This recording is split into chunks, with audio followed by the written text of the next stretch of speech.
What's going on, guys? And this is going to be part 3 to What If DBZ Had Stands.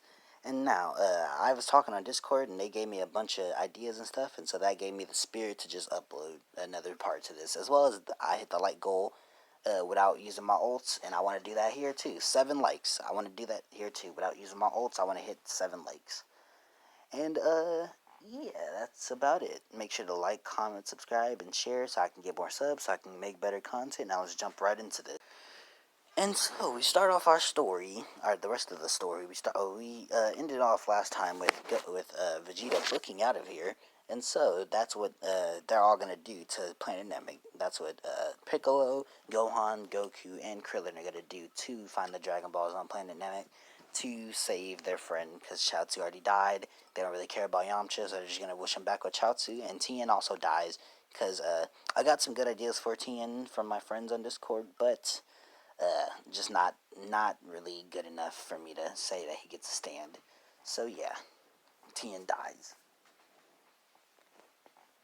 which is unnatural, by the way, because it came from an asteroid slash like dust that came from Vegeta and Nappa's spaceship. So yeah. Anyway, Goku, they all go with them. Goku trains on the ship with them, but not too much, because it's not really a training ship like the one that Goku had in the original.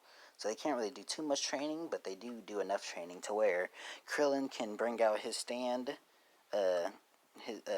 His stand possessed a disc, a real disc, and so he just carries that in his pocket all the time. And if you take it out of his pocket and make it and take it far away from him, his destructo disc get weaker to where they don't have enough energy to become a disc, therefore dispersing. And if you destroy that disc that holds Krillin's stand, then Krillin will die. Piccolo knows how to fully bring out his stand and kind of scrape away things as hard as steel. Gohan can make all of his Ki Blast invisible with mid difficulty to low difficulty now, and Goku can bring out cells fully and absorb around a quarter of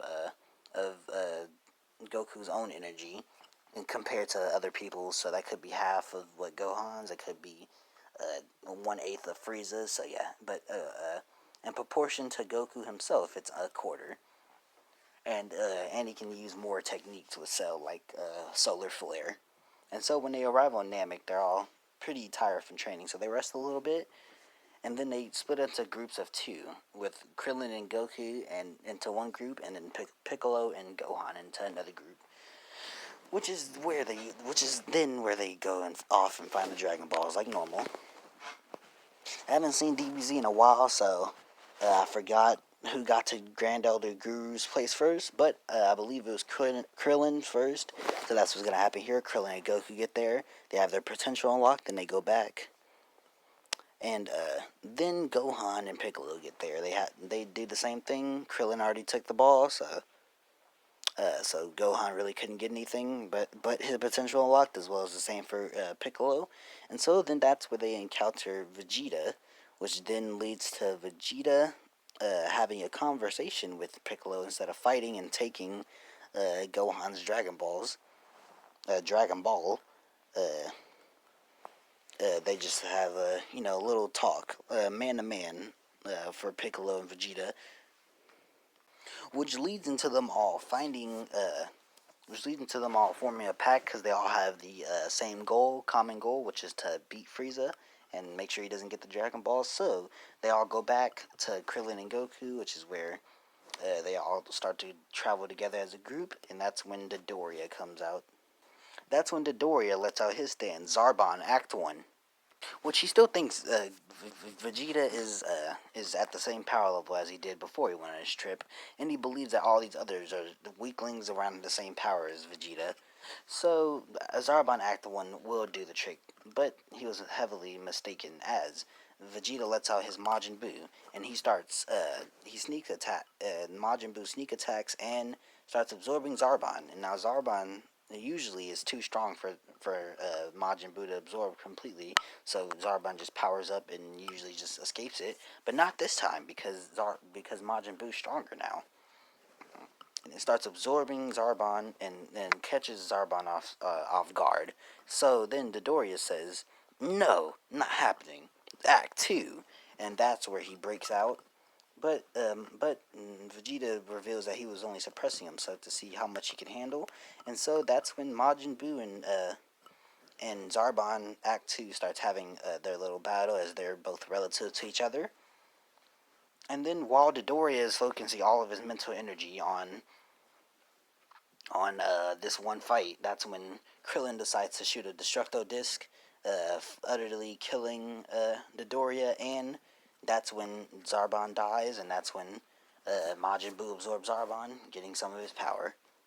That's when Frieza decides to call in the Ginyu Force, which is just Captain Ginyu, which his stand ability is his stand is called Ginyu Force, which makes him summon his stand, which can split into 4 different things, which have different powers and attributes and stuff.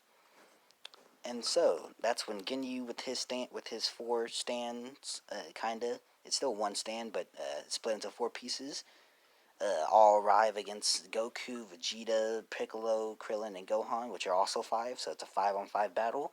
And that's when Goldo gets paired up against Vegeta, and so Vegeta just utterly obliterates him. He doesn't even need to absorb him, because Goldo's fodder.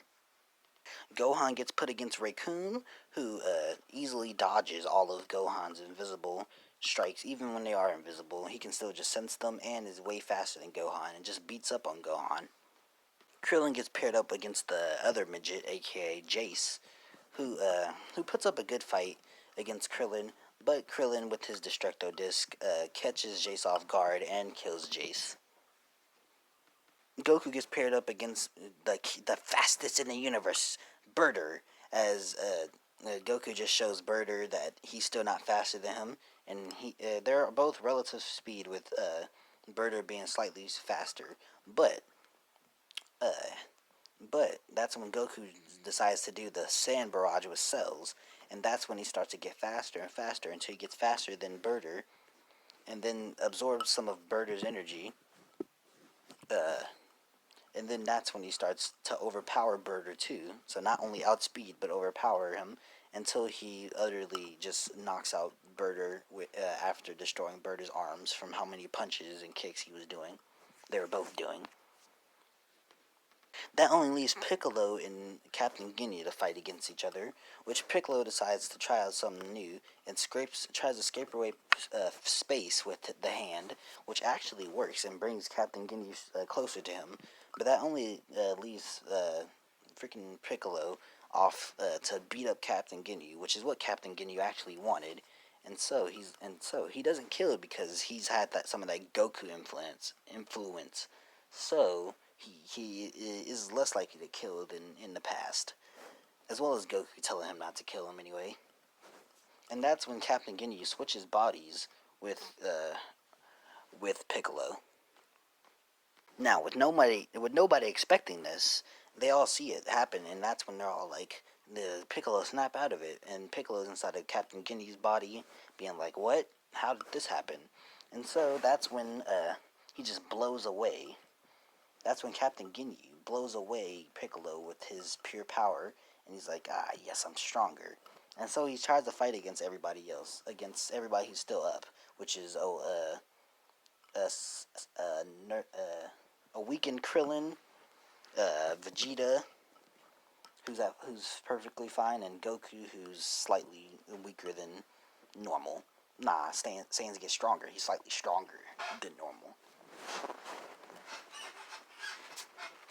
And so Piccolo decides to fight against the weakling, the weaker one of the group, which is Krillin.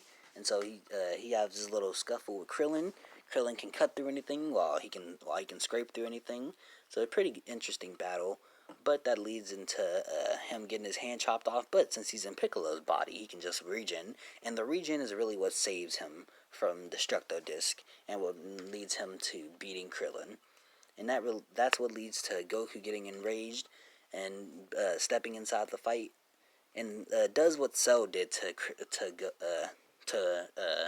Piccolo in the original, and absorbs the juices and power inside of inside of Piccolo, but not just against his arm. It was against it, and it was he didn't just absorb his arm though. He absorbed all of his body, which doesn't kill him, but does leave him pretty weakened and pretty easy to beat. And that's exactly what he does. Then he does a stand barrage, which utterly knocks him out of Captain Ginyu's body. And that's when Piccolo gets back into his body. And Captain Ginyu is less hurt than Piccolo because his body was less hurt than Piccolo's. And Piccolo decides to take the time to regenerate from all that damage that he just took, which does take a lot of power, so he won't be in the fight for a while, actually. And that's when Vegeta and Goku decide to team up with Majin Buu and Cells, and that's when they kill off Captain Ginyu. As for Nail versus Frieza, that still happens with Nail activating Reverb Act 2, as he thinks that will be enough to defeat Frieza. But little does he know, Frieza has a stand too, and that's what he uses to defeat Nail. Now, tell me at the end of this video, if you watched all the way to the end, what do you think Frieza's stand will be? I might put it in the description below. Like ask the question, not what Frieza's stand is, but no, that'll be revealed in the next part of What If DBZ Had Stands.